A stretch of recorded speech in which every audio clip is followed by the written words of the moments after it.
Hi, I'm Tony Kramer, your host of the Agriculture Technology Podcast, and I'm sitting down with agriculture technology and equipment experts to help you enhance your operation for today, tomorrow, and into the future. In this episode, I sit down with Mr. Ron Offutt to celebrate our 200th episode of the RDO Agriculture Technology Podcast.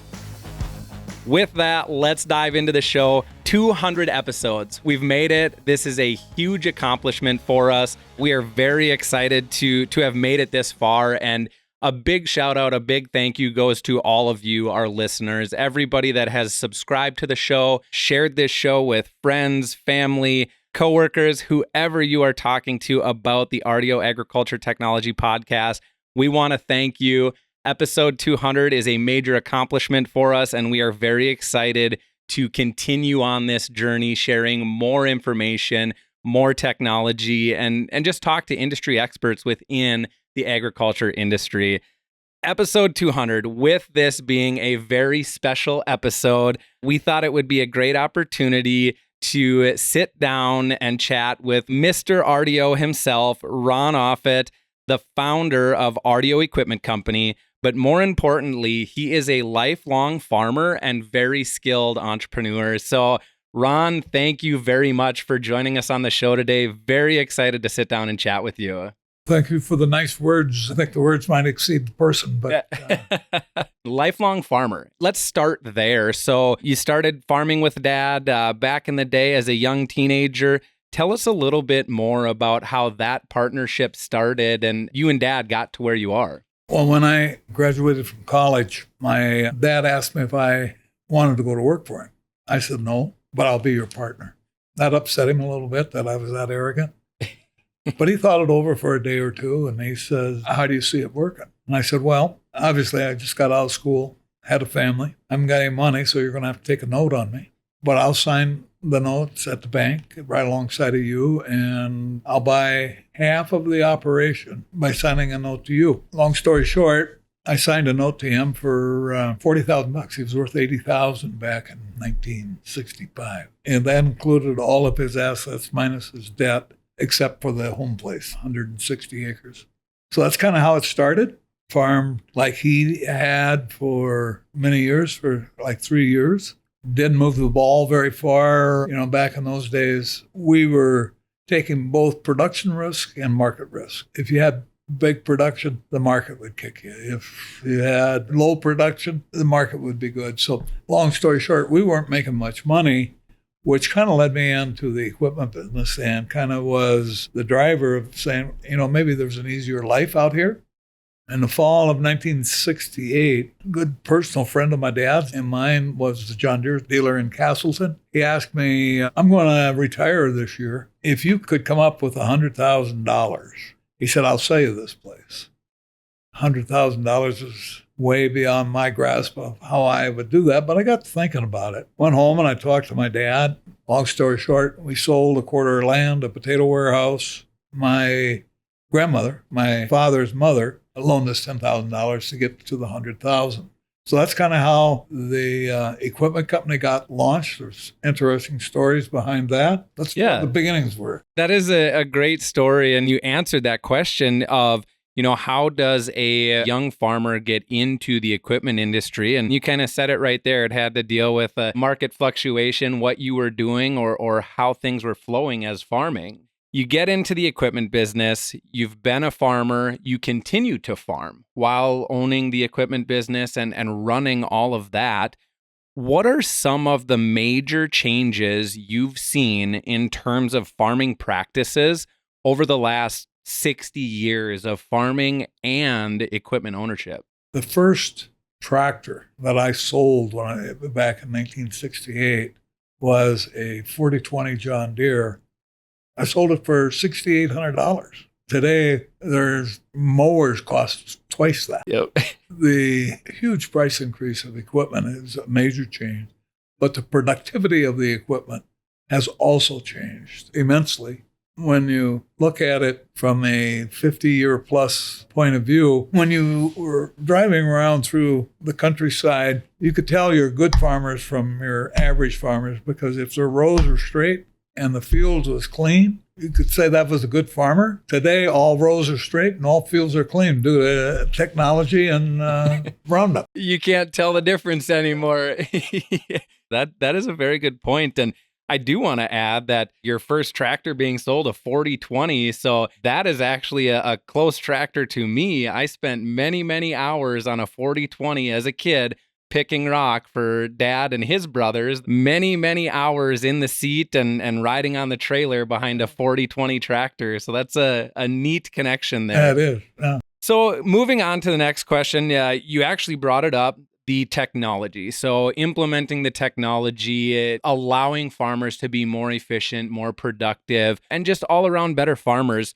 What are some of the most influential or transformative technologies that you feel changed ag drastically?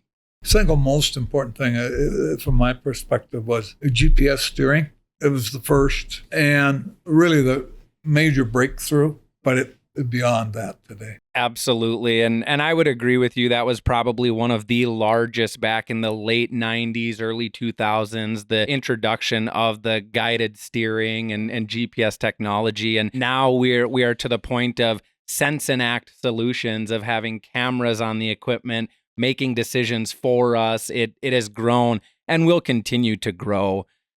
What advice would you have to other farmers if they're hesitant to adopt some of these new technologies? Farming and agriculture production is a very competitive world.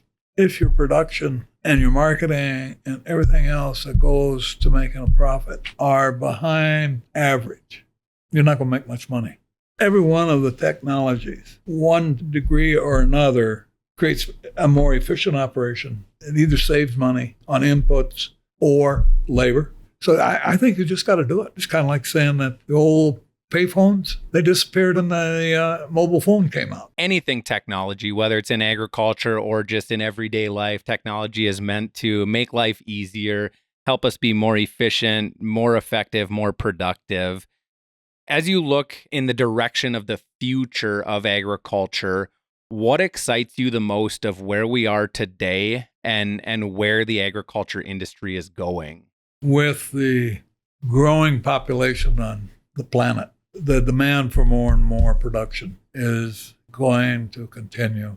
I think anybody today thinking about the agricultural world, it's pretty exciting. I'd be as more apt to go to agriculture today than the day I actually did, just because of the opportunity that exists today and will exist tomorrow. World and leaders and everything else, they all crash and burn, but people still got to eat. Being part of that chain is going to be tremendously exciting going forward, as it is today. Absolutely. And that's what I've always said too about agriculture. Similar to you, grew up in agriculture all my life. My father still farms with his brothers, and it is a very rewarding industry to be in agriculture and watch it grow. And one of the things I always say here with RDO Equipment and what we do to support our customers is we are helping feed, fuel, and clothe the world. That's what makes such a big difference. That's what makes me so happy to get up, come to work every day at RDO Equipment and do what we do in supporting the customers, supporting the industry. Brings me to our last question here. Young people. So you talked about when you initially got into agriculture, you didn't realize the opportunity there. And I kind of had that same feeling. I had no plans of being in agriculture. I was going to sell motorcycles or campers or something. I wanted to be in the toy industry. I got the opportunity to become a sales intern for RDO Equipment at the Moorhead store. Here we are, been with the organization 13 years. So the rest is history. We're here in agriculture and I'm very passionate about it. But what advice do you have to these young kids that maybe they're not sure, maybe they don't know anything about the agriculture industry? What can you share with them that would encourage them to either continue into the agriculture industry or even take a look at the agriculture industry? What could help them brighten their future? Kind of got a philosophical thought. When you're young, you got to have 2 or 3 different jobs maybe to make sure that's not something you want to do permanently. If they're thinking about it, give it a try someplace. either working for a company or being a farmer, which is a difficult deal to get started, but give it a try. If you can create the passion within yourself that you really love what you do, man, work just becomes a joy.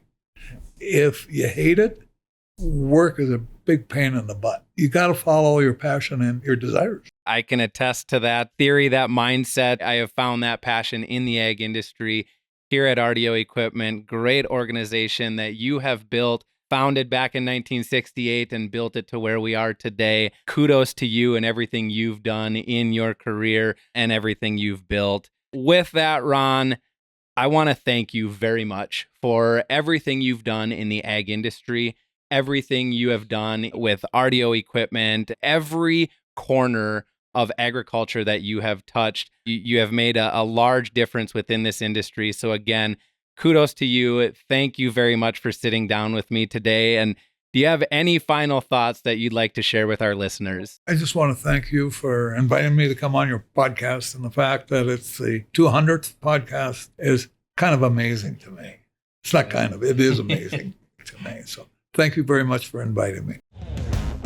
Please take a moment to subscribe to the podcast if you haven't already. You can subscribe to the show on the many different podcasting apps that we're streaming this out to, such as Apple, Google, as well as many others. While you're out there, drop us a review. We'd love to hear what you think about the show. Finally, make sure to follow RDO Equipment Company on Facebook, Instagram, X, and catch all of our latest videos on YouTube. You can also follow me on X at RDO Tony K.